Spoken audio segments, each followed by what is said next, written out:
13 heures à Sekoro et Sébougou.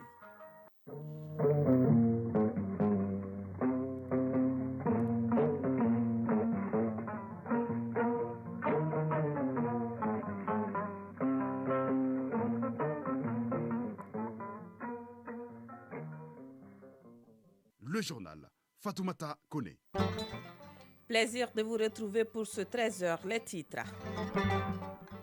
Les orpailleurs et communautés riveraines débattent de la gouvernance minière de Sikasso. Il s'agit de trouver des solutions idoines aux difficultés liées à l'exploitation minière dans la région. C'est un constat presque général dans la circulation à Bamako. Beaucoup d'engins à deux roues ne sont pas munis de rétroviseurs. Plus qu'un accessoire, ce dispositif est une pièce importante pour la conduite d'une moto. Maïmouna Guindo nous en parlera. La chronique de l'environnement s'intéresse aux projets et programmes financés par la Suède dans le cadre de la lutte contre les changements climatiques. En sport, le président de la CAF sera face ce mercredi à la presse pour dresser le bilan de la participation africaine au Mondial 2022. Au plan national, il sera question de la 8e journée du championnat de football. Voilà pour le sommaire, le développement dans une poignée de secondes. Ravi encore une fois de vous retrouver pour ce 13 heures. Les acteurs en charge de l'environnement se concertent autour du bassin de la Volta. Le but des échanges est d'élaborer une stratégie nationale de gestion et de réduction des risques d'inondation de sécheresse du dit bassin. Le compte rendu de Abdul Karim Kaba. Élaborer des stratégies sur-régionales afin de faire face aux effets néfastes des changements climatiques, tel est l'objectif de la présente session. L'organisation sur-régionale, l'autorité du bassin de la Volta, organise cette rencontre afin de porter la voix des populations. L'intitulé est l'atelier national d'élaboration de la stratégie régionale de réduction et de gestion des risques d'inondation et de sécheresse dans le bassin de la Volta. Djuro Bokoum, directeur national de l'hydraulique. Il s'agit pour nous de travailler de sorte que les orientations stratégiques de notre pays en matière de gestion des inondations, en matière de gestion des sécheresses, puissent être prises en compte dans les documents stratégiques régionaux et aussi les besoins prioritaires, les actions prioritaires qui concourent au renforcement de la résilience des populations. Harmoniser les efforts de toutes les parties pour faire face au changement climatique, notamment la sécheresse et les inondations, c'est la démarche préconisée par le projet intégré de la gestion des inondations, de la sécheresse et l'alerte précoce pour l'adaptation au changement climatique dans le bassin de la Volta. Robert Doussouassi, directeur exécutif de l'autorité du bassin de la Volta. En réponse à ces problématiques, le fonds d'adaptation à travers le projet VFDM, s'emploie à apporter des solutions idoines, et ceci dans le but d'assurer un développement socio-économique durable et de renforcer la résilience de nos vaillantes populations qui luttent chaque jour pour leur vie. Sunsuru Dambélé, secrétaire général du ministère des Mines, de l'Énergie et de l'Eau. Ce projet se fixe pour ambition de développer des solutions et des approches innovantes dans le bassin de la Volta pour la réduction des risques de catastrophes et l'adaptation au changement climatique, comprenant des solutions dites vertes ainsi que des approches participatives sensibles au genre. La méthodologie d'élaboration, de validation et l'adoption de la stratégie régionale, l'état des lieux de la gestion des risques des inondations et de la sécheresse dans les bassins de la Volta sont autant de sujets qui seront développés au cours de l'atelier national d'élaboration de la stratégie régionale. On en vient à l'un des titres de cette édition. Comment combler le déficit d'information et de communication entre orpailleurs et communautés riveraines? Les acteurs du domaine réfléchissent à la question. Ils sont réunis à Sikasso pour convenir des actions à mener en vue d'assurer une bonne gouvernance minière au niveau de la région. En ligne de la Cité verte, Moussokoro Sérémé. C'est un cadre initié par le Conseil régional de Sikasso suite à un diagnostic sur les questions minières dans la région de Sikasso. Une étude qui a permis de relever un certain nombre de préoccupations auprès des communautés, dont le manque de couloirs d'orpaillage et la faible contribution des revenus de l'orpaillage dans l'assiette fiscale des collectivités. Réunis à cette rencontre de partage, les acteurs impliqués dans le domaine tentent de pallier ces insuffisances et relever les enjeux et défis liés à la gouvernance minière. Yaya Bamba, président du conseil régional de Sikasso. L'exploitation artisanale de l'or, de par son ampleur, modifie profondément le paysage social, économique et environnemental des zones abritant ces sites. Pourtant, des techniques de traitement de l'or sans produits chimiques existent et qui limitent les risques sanitaires et de dégradation de l'environnement. La filière or occupe donc une place de choix dans le tissu économique de la région où on dénombre près de 120 sites d'orpaillage traditionnels dans les zones de Sikasso et de Bougouni, selon les chiffres de la Chambre des mines de Sikasso. Amadou Sy, président de la délégation régionale de la Chambre des mines de Sikasso. Nous sommes en train de nous battre pour l'organisation de ce secteur. On les a demandé de créer sur chaque site des centrales d'achat. Et en le faisant, il y aura un petit prélèvement sur chaque gramme d'or. Donc on pourra savoir la quantité que l'orpaillage produit dans ce pays. Moussa Diallo, conseiller au gouvernorat de Sikasso. Vous aurez à réfléchir sur les voies et moyens de la promotion de l'orpaillage en vue de sa participation à l'épanouissement de l'économie locale à travers la réhabilitation, restauration des sites miniers et le développement des activités génératrices de revenus autour des sites d'orpaillage. La mise en place des centrales d'achat et la création de près d'une centaine de coopératives d'orpailleurs sont quelques-unes des avancées enregistrées dans le domaine de l'orpaillage traditionnel. Ils sont plus de 90 participants des régions de Sikasso, Bougouni, Kadjolo et Koutiala à prendre part à la rencontre. Sikasso, Msokoro Sereme, Suleiman Bamba pour l'ORTM. Radio Mali à Kaï et environ 92.2 MHz en FM. 4 sessions de formation pour un seul objectif, expliquer les procédures nationales de passation des marchés publics à l'école, les acteurs de la commande publique, les agents des collectivités et du secteur privé de la région de Kita, en ligne de la capitale de l'Arachide, Mahamadi Alioubari. La lutte contre la corruption qui gangrène notre économie passe nécessairement par la transparence dans la gestion de l'argent public.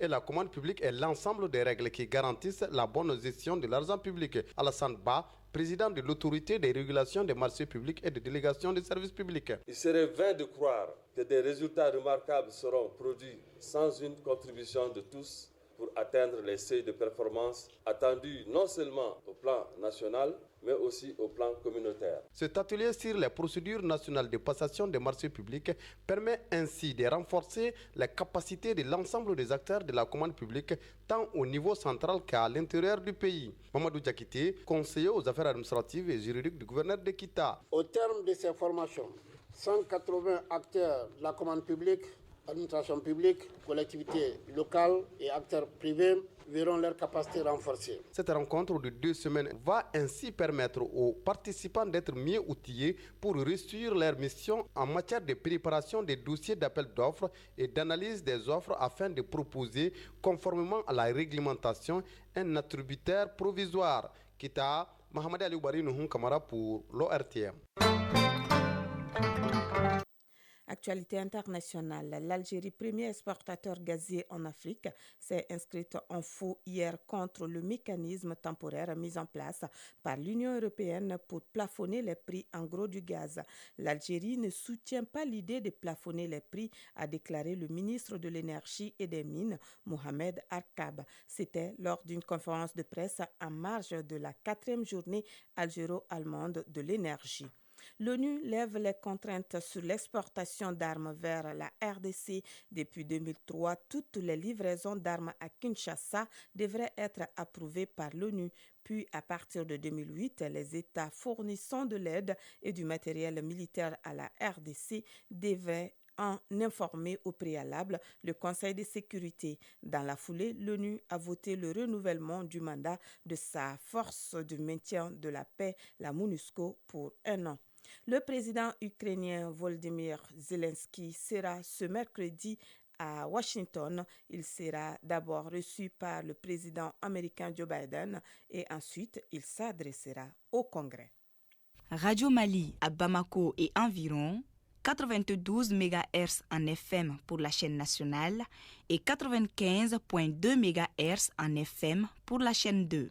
Et c'est le moment de partir pour le dossier de ce journal. Le constat semble être partagé aujourd'hui. Nombreux sont les engins à 2 roues qui ne sont pas munis de rétroviseurs. Pourtant, c'est un dispositif important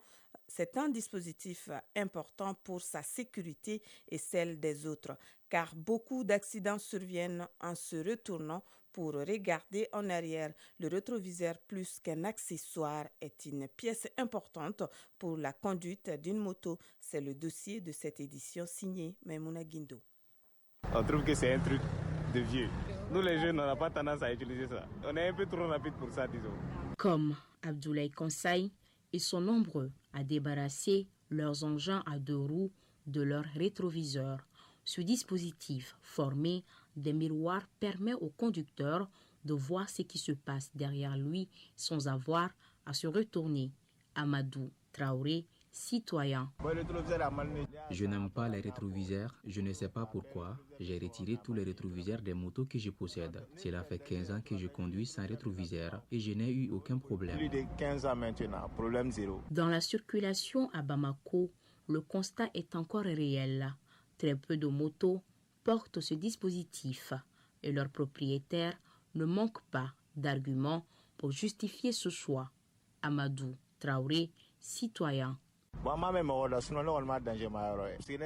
Selon moi, au lieu de protéger comme on le pense, ce sont les rétroviseurs qui induisent les gens à l'erreur et font qu'une personne pourrait avoir un accident. Maïmouna Sanogo, citoyenne. Je trouve que les rétroviseurs n'ont pas leur place sur une moto. C'est pourquoi je les ai enlevés. Pour moi, la moto est jolie sans rétroviseur. Ce réparateur reçoit au minimum 2 motos par jour pour démonter les rétroviseurs. Seul argument avancé par les propriétaires, le dispositif n'est plus à la mode. Souleymane Diara, mécanicien. Un grand nombre de Maliens n'aiment pas les rétroviseurs. Au moment du montage d'une nouvelle moto, les propriétaires nous demandent de les enlever. Moi, personnellement, je n'ai aucun problème avec ce dispositif. Pourtant, le rétroviseur constitue une pièce maîtresse de la moto. Il contribue à réduire les accidents de la circulation. Sori Sissoko Dibaba est moniteur d'auto-école. Il est important d'avoir des rétroviseurs sur sa moto. Ils permettent d'éviter les accidents graves. Je pense que c'est dangereux de se retourner tout le temps pour regarder derrière soi. Les rétroviseurs permettent de se protéger et protéger celui qui te suit. Daouda Keita, citoyen.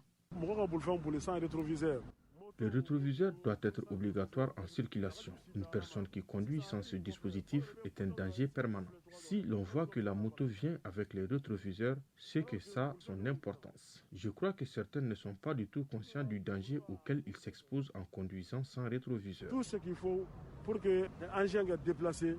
Le code de la route interdit la conduite des engins à 2 roues sans rétroviseur, même si aucune contravention n'existe en la matière. Sori Sissoko, moniteur d'auto-école. En tant que responsable d'auto-école, je pense que tout le monde a l'obligation d'avoir des rétroviseurs sur sa moto.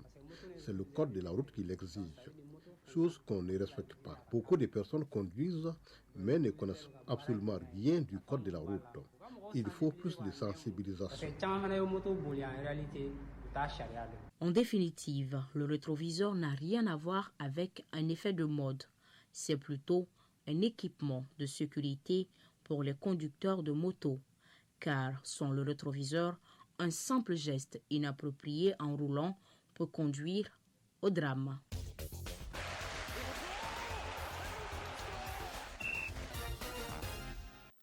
La Coupe du Monde Qatar 2022, on en parle dans cette édition avec un bon rang occupé par 2 des 5 représentants du continent africain au terme du classement général. Le patron de la CAF doit d'ailleurs tirer le bilan de la participation africaine à ce mondial au cours d'une conférence de presse prévue ce mercredi. Dans la synthèse de l'actualité sportive, Arjo Matina nous parle d'abord de la 8e journée du championnat national de football Ligue 1 suivant. En ouverture de la 8e journée du championnat national, Black Star de Badalabougou s'est imposé 1-0 devant Afrique Football Elite AFE. Suite de cette 8e journée ce mercredi avec 4 rencontres. À Kita au stade Lamine Konaté, l'USC Kita en difficulté en ce début de championnat reçoit l'USFAS. À Bamako au stade Mamadou Konaté, l'association sportive de Kourofina S. Bakaridjan. Et au stade Omnisport Modibo Keita à 16h, le stade malien de Bamako affronte l'Afia Football Club LCBA. Juste après, il y aura Yélé Olympique US Bougouni. Fin de cette 8e journée du championnat national ce jeudi avec les oppositions Binga FC AS Police, 11 créateurs de Nyarela Djoliba Athletic Club et Club Olympique de Bamako AS Real de Bamako. Après cette journée, nous retrouvons en tête le Djoliba Athletic Club et l'AS Real de Bamako, 15 points chacun. Même nombre de buts marqués et encaissés. Et plus 6 pour leur déformation au niveau du goal average. Le président de la CAF, le Sud-Africain Patrice Motsepe, sera face aux médias ce mercredi. La conférence de presse prévue à Johannesburg, en Afrique du Sud, sera l'occasion pour le patron du football continental de revenir sur un certain nombre de sujets, au nombre desquels la performance des équipes africaines à la Coupe du Monde 2022 au Qatar. Des questions liées à la CAF seront également abordées par le président de l'instance. Mauvaise nouvelle pour Moustapha Hadji. L'ancien international marocain a été suspendu de toute activité liée au football pendant 5 ans. La sanction lui a été infligée par la Confédération africaine de football CAF pour des faits graves. Le jury disciplinaire de l'instance dirigeante du football africain reproche à Hadji d'avoir falsifié la licence A de la CAF, un diplôme d'entraîneur.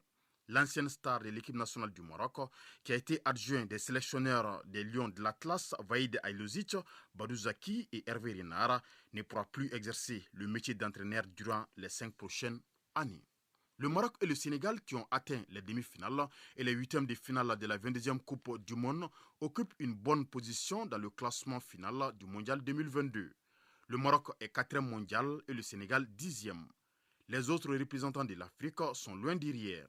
La Tunisie occupe la 20e place, suivie du Cameroun, 21e position, et le Ghana pointe au 24e rang. Pays hôte du mondial, le Qatar termine bon dernier, 32e de ce classement. Chronique de l'environnement.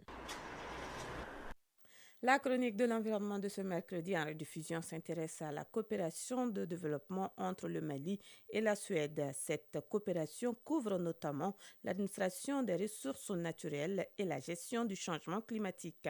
Dans ces domaines, la Suède finance beaucoup de projets et programmes en faveur de notre pays. Agibou Koulibaly nous en parle.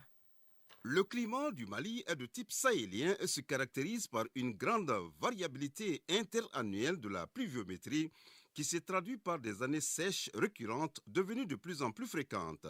Cette situation est liée à la nature du climat du Sahel et au changement climatique dont les manifestations à travers les effets néfastes constituent un grand handicap pour le développement du pays.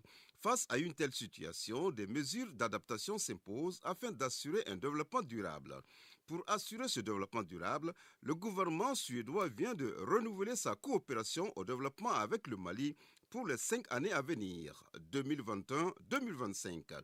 Mambi Fofana est ingénieur agronome et ancien travailleur à l'ambassade de Suède au Mali. La Suède intervient au Mali depuis une vingtaine d'années dans le domaine de l'environnement, des changements climatiques et de la gestion durable des ressources naturelles et devient ainsi à partir de 2013 le premier bailleur dans l'environnement et le climat au Mali avec une contribution de 20% par rapport à l'ensemble des contributions extérieures appuyant ces différentes thématiques. Pour la période 2021-2025, effectivement que la Suède a renouvelé sa confiance au Mali parce que le Mali est un pays qui est dans le besoin. Donc le Mali était un pays où où les questions d'environnement, de changement climatique et de gestion durable de ressources naturelles se posent avec acuité. Donc, en fait, il y a une convergence de vues entre le Mali et la Suède par rapport au règlement de ces problématiques-là. La Suède est l'un des partenaires financiers du Fonds Climat Mali, dont l'objectif est la mise en œuvre intégrée des politiques et stratégies des changements climatiques pour passer d'une approche projet à une approche multisectorielle